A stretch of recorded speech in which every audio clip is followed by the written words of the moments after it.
And that is what it's about. You can have a company, right? When you go and do your companies, don't think because you got the most ownership that you actually have the control. If you don't have the information and the knowledge of how the distribution works, and you're not having that conversation, you don't have the control. So what I did in my organization with Universal, with Gap, and with Adidas, I told my lawyers, my managers, everything, no one can communicate with these organizations except for me.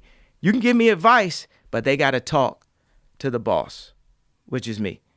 And right there, you start to get the information flow. Guess who's my CFO? Who? Me.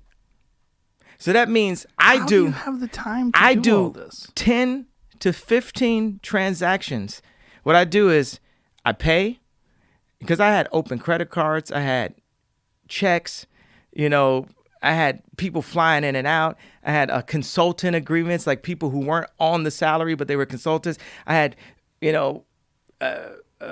people paying for flights, hotels, cars, food, Netflix, like everything just running the account.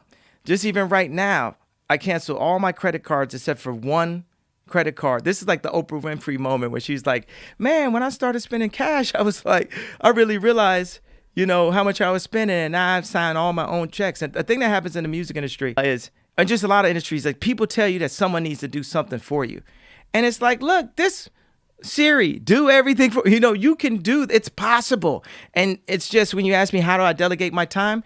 It's important for me to delegate my time. If I made $210 million last year, and yeah, I have a lot of maverick ideas. I'm working on cities and homeless shelters and farms, and I'm reinvesting myself. So a lot of mavericks will, spend their money on their ideas, and they'll invest in what they see the future is. And I ended up with a net worth of 10 million. I remember, a month ago, people were like, you can't show your taxes because people won't understand that you're a billionaire if they see that you only netted 10 million last year.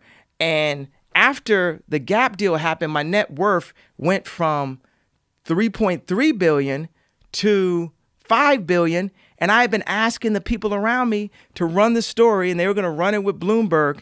They never ran it. I was not afraid of people looking at me like I was not a billionaire. And I said, be honest, show my taxes, show everything.